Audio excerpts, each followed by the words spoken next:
Hi students, आज फिर से आपसे विद्यार्थियों को चैप्टर एक्सरसाइज 30.1 3D प्लेन के लेक्चर 8 में स्वागत है, अभिनंदन है। हम लेक्चर 7 की बात करें तो हम लोगों ने देखा था एक्सरसाइज 30.1 के टाइप 3 के सारे क्वेश्चन, टाइप 3 तक के क्वेश्चंस को हम लोगों ने डील किया था। आज हम लोग देखते हैं टाइप 4 में, लेक्चर 8 में टाइप 4 के प्रश्न को कैसे डील किया जाए करेंगे और कैसे सॉल्व करेंगे। ठीक है, देखिए क्वेश्चन 17 का जो पहला है, दूसरा है और 18, ये तीनों क्वेश्चन सेम है। मैं 17 का पहला बना देता हूँ और आप बाकी आप लोग जो 18 का पहला 18 और 17 का दूसरा आप कर लीजिएगा। तो चलिए देखिए क्या है, कहता है find the equation of the plane containing point 1, -1, 2 and perpendicular to the each of the plane. दो प्लेन दिया गया है, उन दोनों पे क्या है, परपेंडिकुलर है। इसका मतलब है इस प्रकार से यदि है तो हम लोग कह सकते हैं कि दो प्लेन इस प्रकार से दिया गया है। देखिए एक प्लेन है इस प्रकार से और इस प्लेन पे दोनों प्लेन आपस में क्या है, परपेंडिकुलर है। इस प्रकार जोड़ी नहीं, पैरेलल होंगे। तो इस इक्वेशन, ये जो प्लेन दिख रहा है, इस प्लेन का इक्वेशन हमें फाइंड करना है। तो चलिए हम लोग क्या करते हैं, देखते हैं। हम लोग पहले थोड़ा सा थ्योरी देखते हैं। ये थ्योरी है। देखिए क्या है थ्योरी, ध्यान देंगे। कहता है कि मान लीजिए कोई एक प्लेन है, ये प्लेन है, इस प्लेन पे कोई पॉइंट ए है, x1 y1 z1 है, हाँ, और इस पर कोई एक परपेंडिकुलर है और इसका जो है DRS दिया गया है। DRS दिया गया क्या, ए, कैपिटल ए, बी और सी, स्मॉल भी आप ले सकते हैं, या तो स्मॉल ए बी सी आप ले सकते हैं, या तो आप यहाँ पर स्मॉल ए बी और ए सी लिख सकते हैं। DRS दिया गया है, ठीक है। तब कहता है इस इक्वेशन का जो प्लेन का इक्वेशन होगा, equation of plane in case जब डायरेक्शन रेशियो दिया गया है और पॉइंट दिया गया है, तब क्या होगा, a into x minus x1 plus b into small b हम लोग लिखेंगे, small b y minus y1 plus small c z minus z1 equal to 0। ये होगा हम लोग का एक थ्योरी हो गया। जब किसी प्लेन का direction ratio of normal to the plane दिया हुआ रहेगा और हमें कोई पॉइंट रहेगा, तो मान लेते हैं let A, B, C are direction ratios of normal to the plane है ना, and plane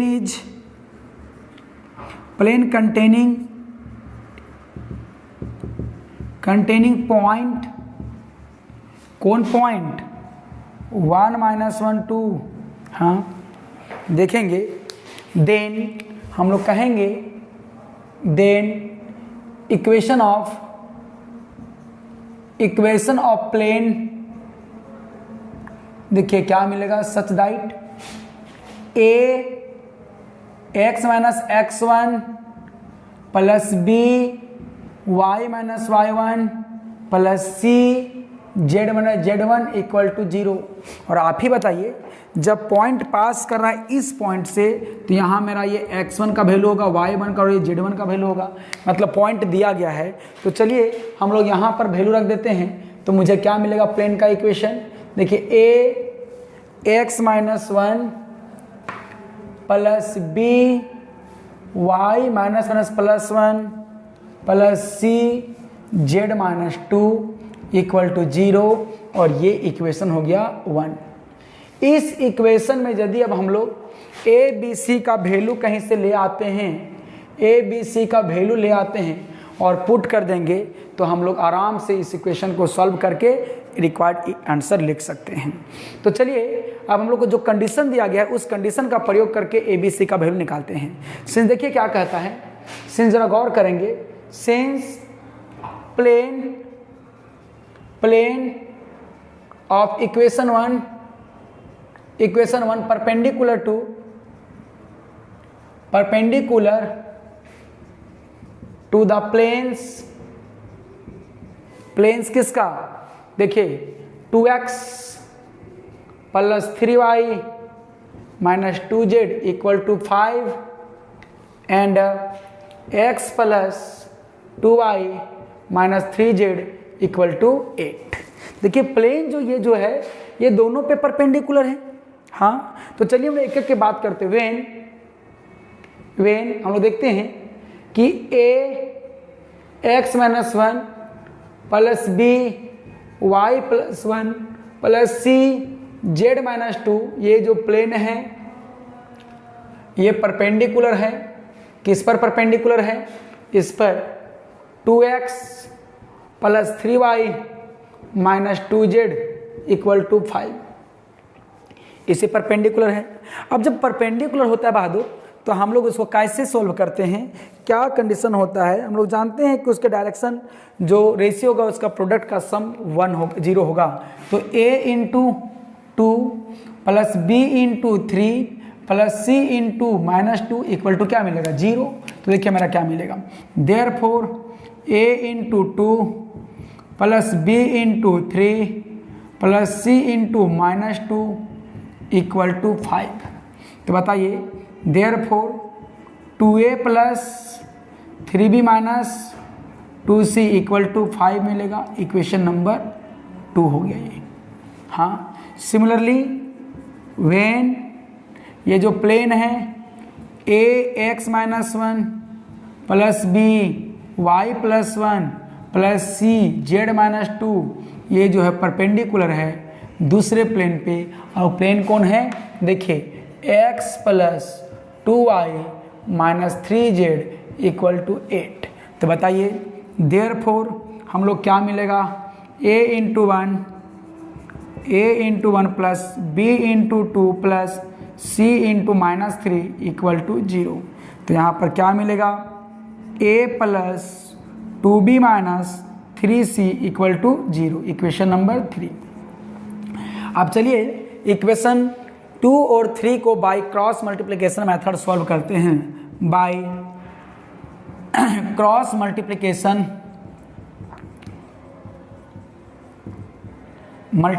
method solving equation 1, equation 2 and 3। तो देखिए मेरा क्या मिला, 2a plus 3b minus 2c equal to 5, और यहाँ a प्लस 2b, ये 0 है ना, 0 होगा, परपेंडिकुलर के लिए कंडीशन है 0। और यहाँ पर क्या मिलेगा, 2b minus 3c equal to 0।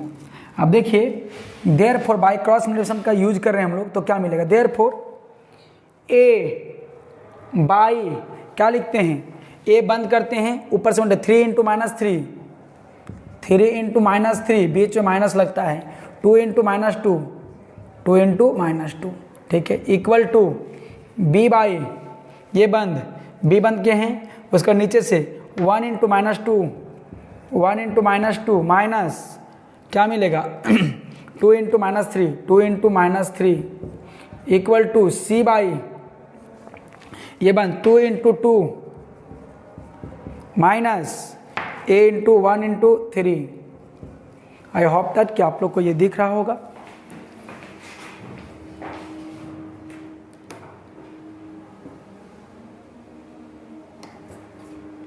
ये मिला हम लोग को।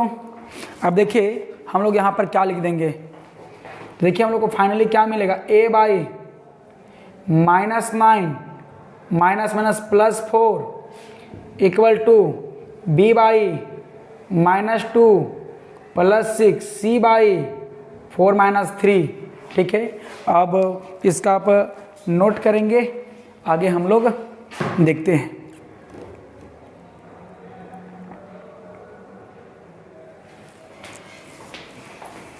तो चलिए हम लोग देखते हैं इसके आगे, इसको सॉल्व करते हैं।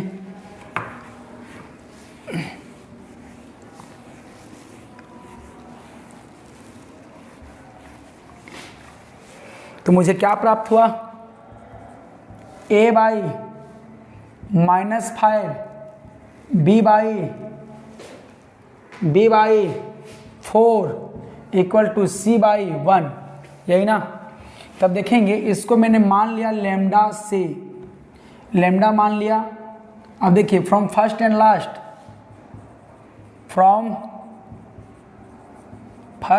लास्ट रेशियो क्या मिलेगा, a/-5 इक्वल टू लैम्डा। तो बताइए a का वैल्यू कितना मिलेगा, -5 लैम्डा। फिर बताइए b/4 इक्वल टू लैम्डा, तो b इक्वल टू क्या मिलेगा, 4 lambda. And c/1 equal to lambda, तो c का वैल्यू क्या मिलेगा, लैम्डा मिलेगा। हाँ, अब becomes equation number 1। Now putting the value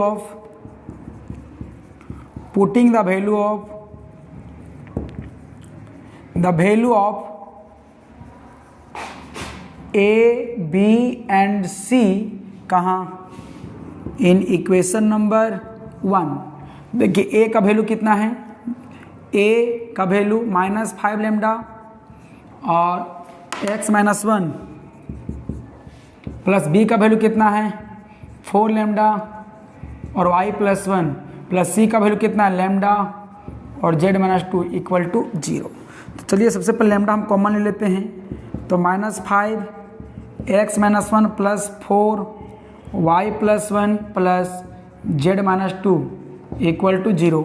ये लैम्डा उधर जाके 0 हो जाएगा, मिलेगा -5x, फिर minus plus 5 plus 4y plus 4 plus z-2 equal to 0। तो क्या मिला, -5x plus 4y plus z, 5 और 9 में तो 7 plus 7 equal to 0, which is required equation of plane. तो इस प्रकार से रिक्वायर्ड इक्वेशन हम लोग को मिल गया। तो इसका हम लोग बातें कर लें तो थोड़ा सा कि कैसे हमने निकाला।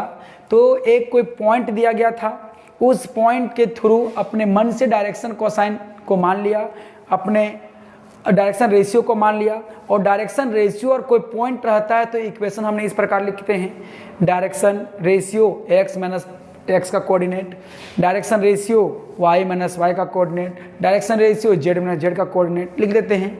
अब एक्चुअली यहाँ से a b c का मान निकालने का मैंने कुछ वैल्यू निकालने का प्रयत्न किया है। कैसे कि ये जो इक्वेशन है एक बार इस प्लेन पे और दूसरी बार इस प्लेन पे परपेंडिकुलर था, और जब इस दोनों पे परपेंडिकुलर था तो हमने परपेंडिकुलर का प्रॉपर्टी लेके कि जो दो प्लेन परपेंडिकुलर होते हैं यदि उनके डायरेक्शन रेशियो का प्रोडक्ट का सम 0 होता है तो 2 into a plus 3 into B plus -2 into C equal to 0 मिला। एक इक्वेशन यहाँ से मिला, एक इक्वेशन दूसरा प्लेन से मिला। दोनों को मैंने क्रॉस मल्टीप्लिकेशन मेथड से सॉल्व किया। क्रॉस मल्टीप्लिकेशन मेथड हम पहले भी बता चुके हैं, आप लोग आप ध्यान दीजिएगा। उसके बाद लेमडा मान लिया और लेमडा निकाल लेने का सारा ए बी सी का वैल्यू एक कॉमन फॉर्म पे मिला, लेमडा के फॉर्म पे सारा वैल्यू पुट कर दिया और लेमडा हमने यहाँ पे रख लेमडा कॉमन ले लिया और उसको सॉल्व कर दिया, और इस प्रकार से हम लोग का ये आंसर आ गया, रिक्वायर्ड इक्वेशन ऑफ प्लेन आ गया। ठीक है, तो हम लोग इस क्वेश्चन को नोट करेंगे। अगला क्वेश्चन हम लोग देखते हैं।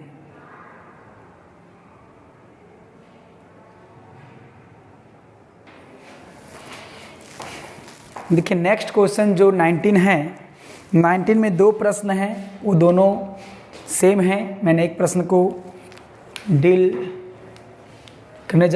मैं एक प्रश्न को डील करने जा रहा हूँ, दूसरा आप खुद बना लीजिएगा।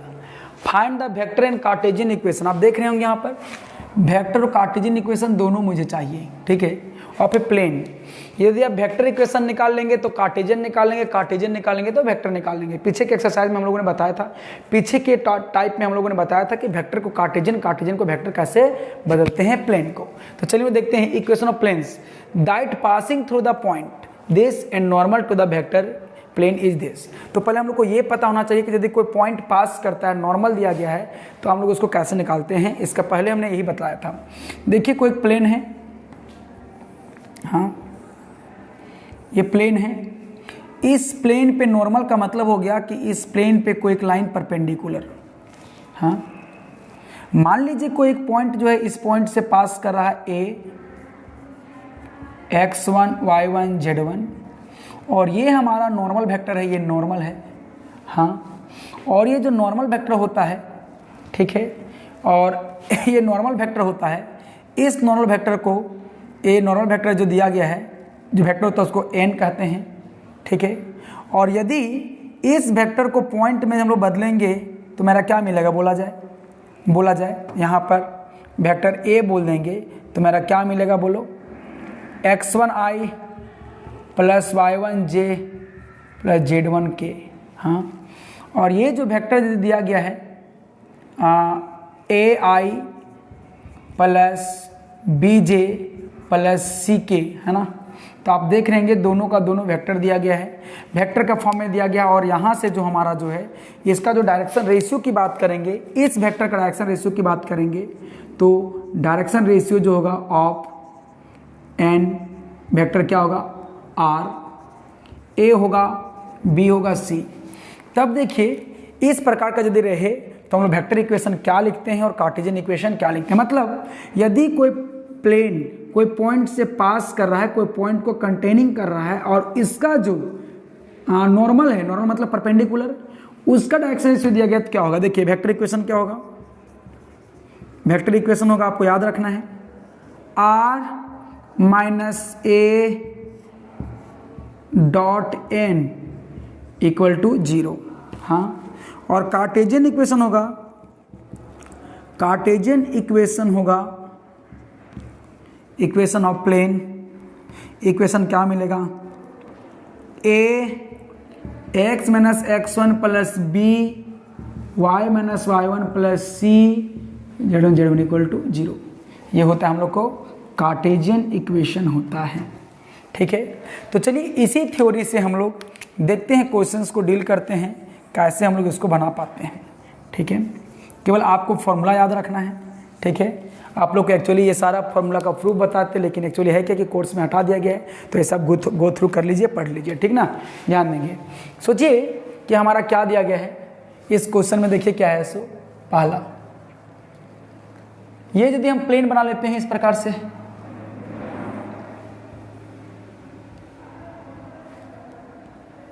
ये हमारा नॉर्मल है मान लेते हैं, हाँ, तो नॉर्मल एन है, हाँ, ये दिया गया है, और एक पासिंग पॉइंट ए है, वो क्या दिया गया है, 1 4 6 दिया गया है, हाँ, और नॉर्मल जो वेक्टर दिया गया वो क्या है, i माइनस 2j प्लस के, है ना। देखिए सिंस प्लेन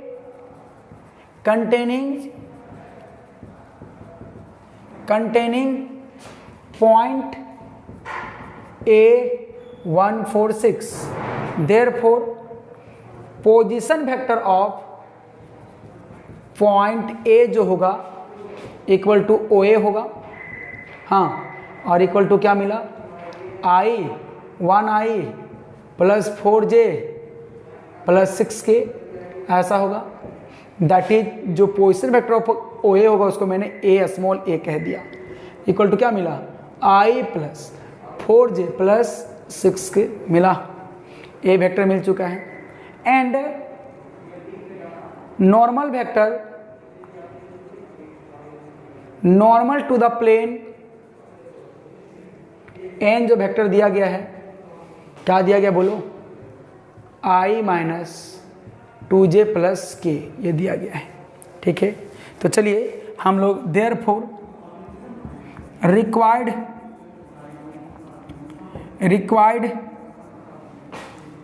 जो वेक्टर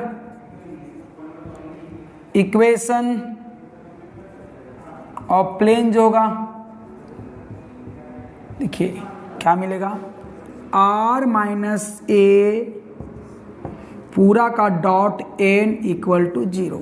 तो सारा वैल्यू पुट कर लीजिए, तो r माइनस ए कितना है, i plus 4j plus 6k, यही ना, डॉट n कितना है, i माइनस 2j प्लस के equal to 0।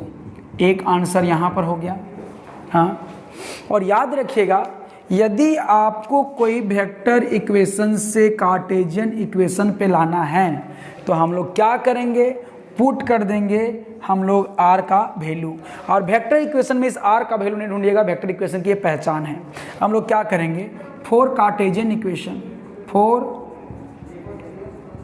Cartesian equation of plane, हाँ क्या पुट करेंगे, put r equal to x i plus y j plus z k in equation number 1। तो equation में पुट करेंगे तो क्या मिलेगा बहादुर, r का वैल्यू बताइए, x i plus y j plus z के माइनस आई प्लस 4j प्लस 6k और पूरा का डॉट है क्या, i माइनस 2j प्लस के और इक्वल टू 0। आप इसको नोट कर लेंगे, हम इधर इरेज करते हैं, ठीक ना। तो चलिए हम लोग देखते हैं आगे सॉल्व करने पे क्या मिलता है। देखिए हम लोग यहाँ में से इसको ऐसा लिख सकते हैं, x i plus y j plus z के, है ना, minus I minus 4j minus 6k dot I minus 2j plus के इक्वल टू 0, यही ना। अब देखिए चूंकि बीच में मेरा डॉट है, डॉट प्रोडक्ट निकालना है, तो आई डॉट आई वाला आई कोफिशिएंट आई के साथ, जे कोफिशिएंट जे के साथ, के कोफिशिएंट के साथ, तो यहाँ पर दो आई है तो कैसे मल्टीप्लाई होगा। इसलिए पहले देखिए इन आई इस आई में से कॉमन लीजिए तो क्या मिलेगा बोलो तो, x माइनस 1 आई हो जाएगा प्लस y माइनस 4j हो जाएगा common, plus z minus 6k हो जाएगा कॉमन। और यहाँ पे हम लोग को डॉट निकाल लेंगे, डॉट प्रोडक्ट निकाल लेंगे, i माइनस 2j प्लस के और इक्वल टू 0। तब देखते हैं हम लोग इसको सॉल्व करने के बाद क्या मिलता है। देखिए तो यहाँ पर क्या मिलेगा, i डॉट आई वाला मीटर में x minus 1 into 1 plus y minus 4 into minus 2 plus z minus 6 into 1 equal to 0। अब देखिए यहाँ पर क्या मिलेगा, x इंटू 1 माइनस 1, देखिए minus 2i plus 8 plus z minus 6 equal to 0। अब देखिए हम लोग क्या मिलेगा, x minus 2i plus z, अब देखिए 7 में 7 minus 1 minus 6 minus 7 plus 1 minus plus 8 equal to 0। तो आप इसको ऐसे भी लिख सकते हैं, उस माइनस 1 को उधर भी लिख सकते हैं माइनस 1, और ये हम लोग को हो गया required cartesian equation of plane, ये हो गया है, और required vector equation of the plane. बस में आ गया। तो इस प्रकार से हम लोग जब कोई पॉइंट और कोई नॉर्मल वेक्टर दिया होता है तो इस प्रकार से सॉल्व करते हैं। इसको भी आप नोट करेंगे। नेक्स्ट क्वेश्चन हम लोग देखते हैं, ठीक है। यदि आगे क्वेश्चन हम लोग करें तो ये वीडियो बहुत लंबा हो जाएगा, तो आप इसको ऐसे जो क्वेश्चन हैं इसको आप बनाइए, ठीक है। और नेक्स्ट लेक्चर पे हम लोग आगे के प्रश्नों को लेके मिलेंगे। तो इस लेक्चर को हम यहीं तक रखते हैं। धन्यवाद।